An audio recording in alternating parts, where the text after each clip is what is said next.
Si tu aimes les jeux vidéo et que tu envisages d'acheter une console portable, mais que tu ne sais pas laquelle choisir, tu trouveras dans cette vidéo toutes les informations dont tu as besoin.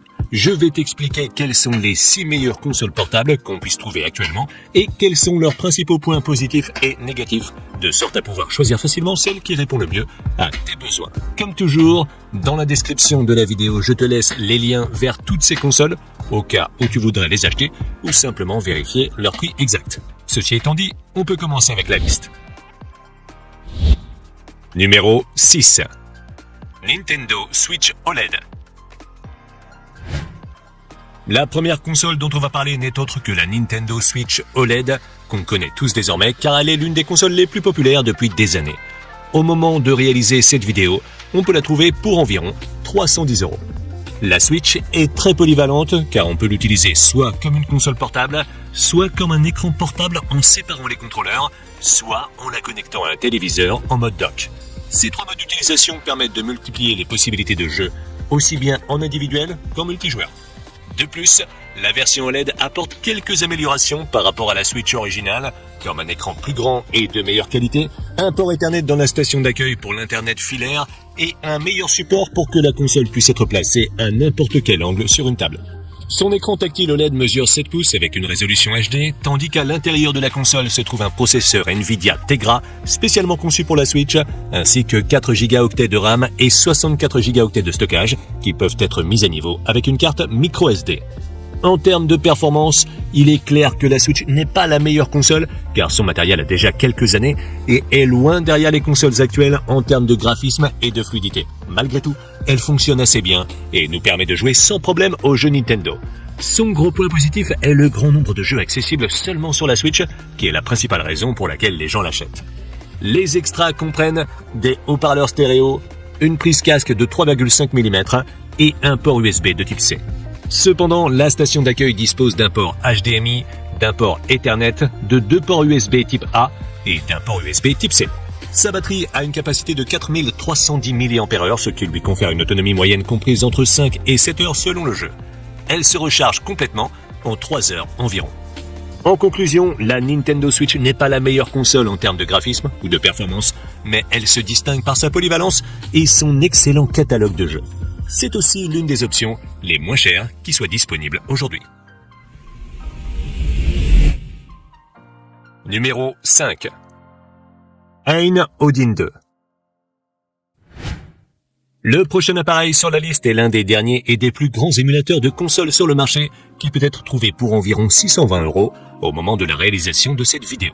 La meilleure façon de décrire l'Odin 2 est de dire qu'il s'agit d'une tablette Android avec des contrôleurs intégrés, ce qui te permet de jouer à des jeux mobiles, d'accéder à des émulateurs ou de jouer dans le cloud.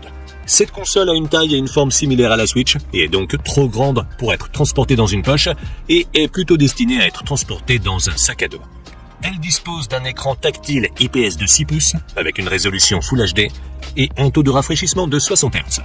Cet écran n'est pas le meilleur qu'on puisse trouver, mais il est plutôt bon compte tenu du prix de la console. L'Odin 2 est équipé d'un processeur Snapdragon 8 de deuxième génération et d'une carte graphique Adreno 740. Elle est disponible avec 8, 12 ou 16 Go de RAM et 128, 256 ou 512 Go de stockage qui peuvent être augmentés à l'aide d'une carte microSD. Le processeur de cette console est le même que celui des smartphones et tablettes Android haut de gamme et permet de jouer à des jeux Android, ainsi que d'émuler un grand nombre de jeux de console, voire d'émuler des jeux de PlayStation 2, Wii ou GameCube avec de bonnes performances. Il est également possible de la connecter à un écran et de jouer avec une autre manette, bien que pour cela il faille faire quelques ajustements et que ce ne soit pas la meilleure expérience. En termes d'extra, l'Odin 2 dispose de haut-parleurs stéréo, d'une prise casque, du Bluetooth 5.3, du Wi-Fi 7 et d'un port USB type C et d'un port micro HDMI.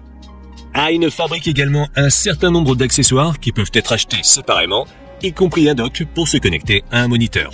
Sa batterie a une énorme capacité de 8000 mAh, ce qui lui permet d'atteindre une excellente autonomie de 4 à 20 heures en fonction des exigences du jeu auquel on joue.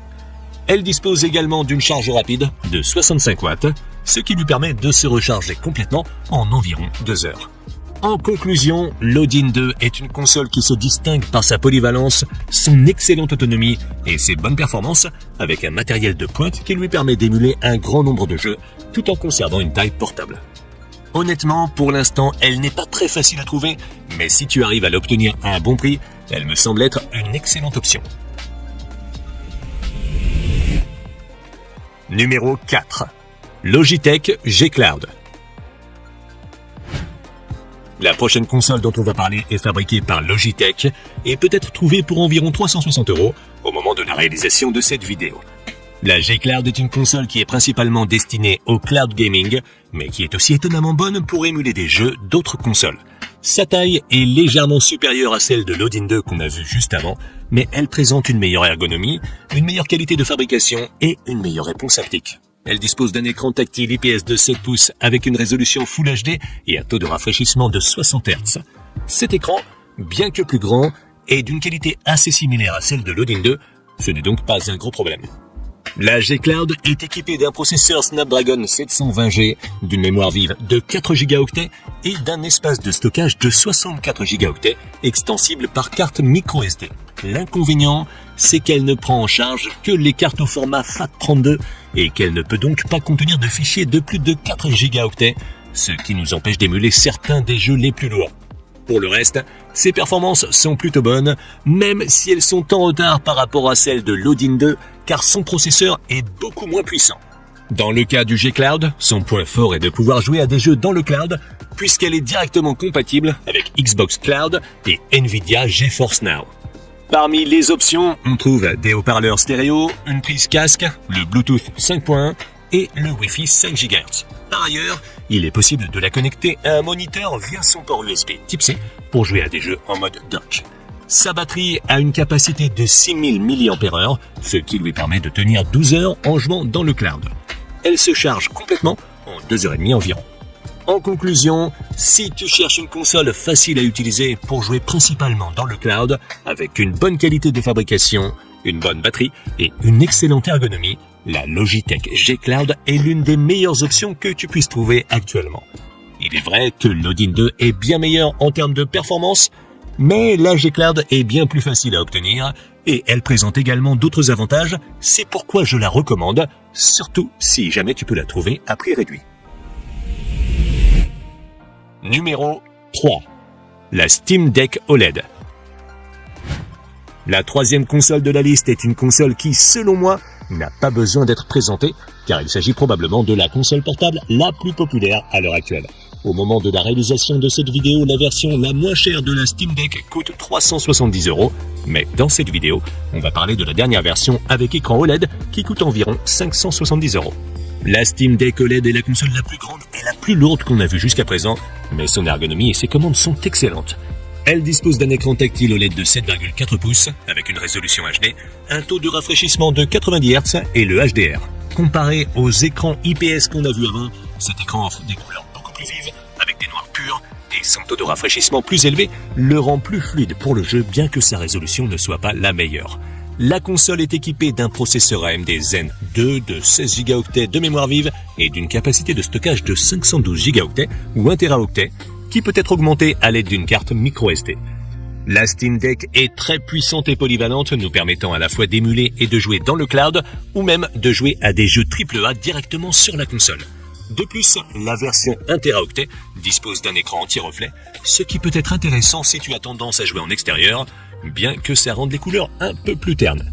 Comme extra, la Steam Deck OLED dispose de haut-parleurs stéréo, d'une prise casque, du Bluetooth 5.3, du Wi-Fi 6E, et d'un port USB Type C avec DisplayPort qui te permet de la connecter à un moniteur externe et de jouer à des jeux jusqu'à 8K à 60 Hz ou 4K à 120 Hz, ce qui est bien supérieur aux autres consoles qu'on a vues jusqu'à présent.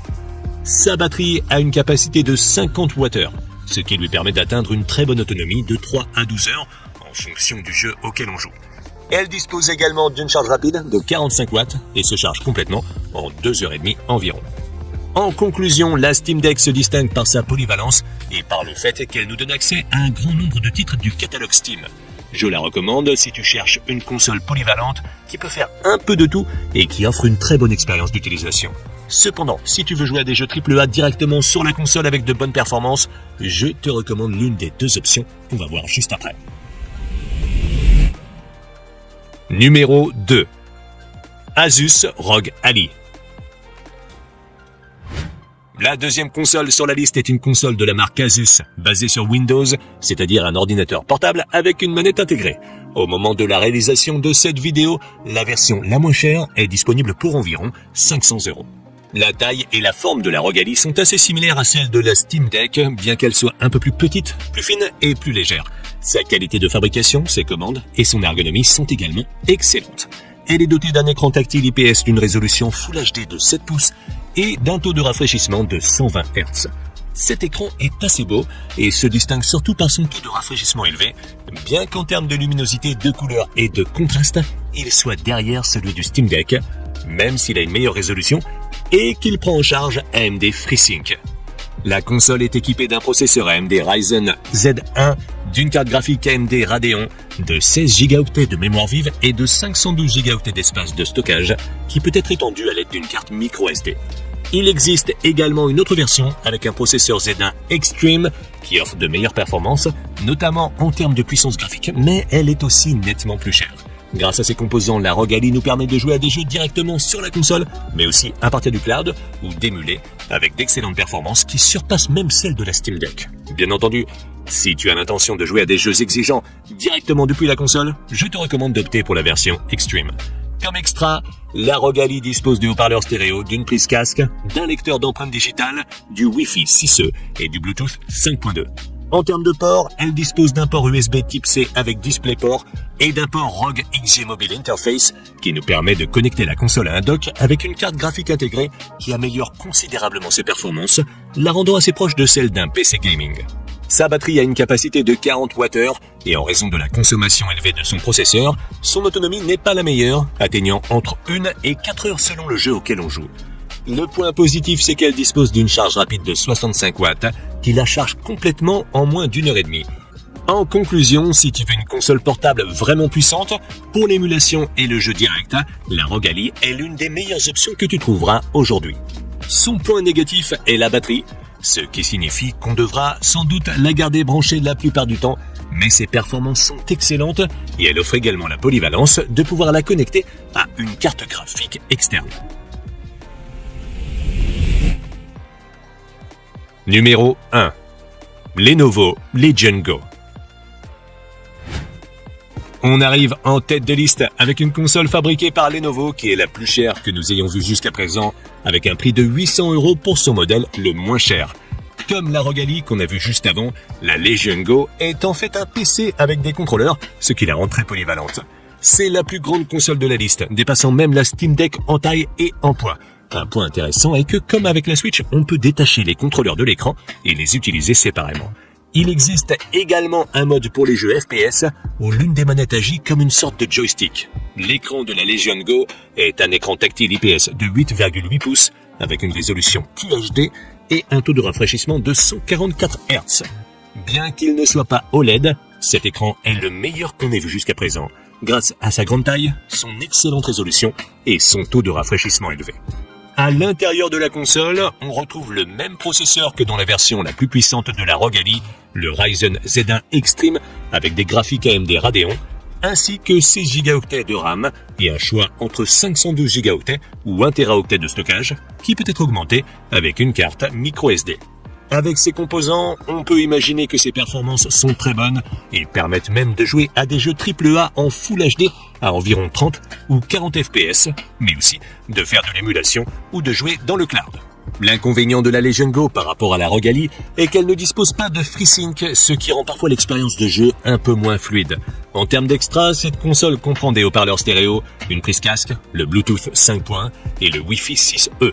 Côté port, elle dispose de 2 ports USB Type C qui font également office de DisplayPort afin que tu puisses la connecter à un moniteur ou même à un GPU externe et améliorer ses performances. Sa batterie a une capacité de 49 Wh qui lui permet d'atteindre une autonomie décente comprise entre 1 et 5 heures en fonction du jeu auquel on joue. Elle dispose également d'une charge rapide de 65 watts qui la charge de 0 à 100 en environ 1 heure et demie. En conclusion, la Lenovo Legion Go est une console assez similaire à la Asus Rogue Ally, mais elle a l'avantage de pouvoir retirer les manettes pour plus d'options de jeu.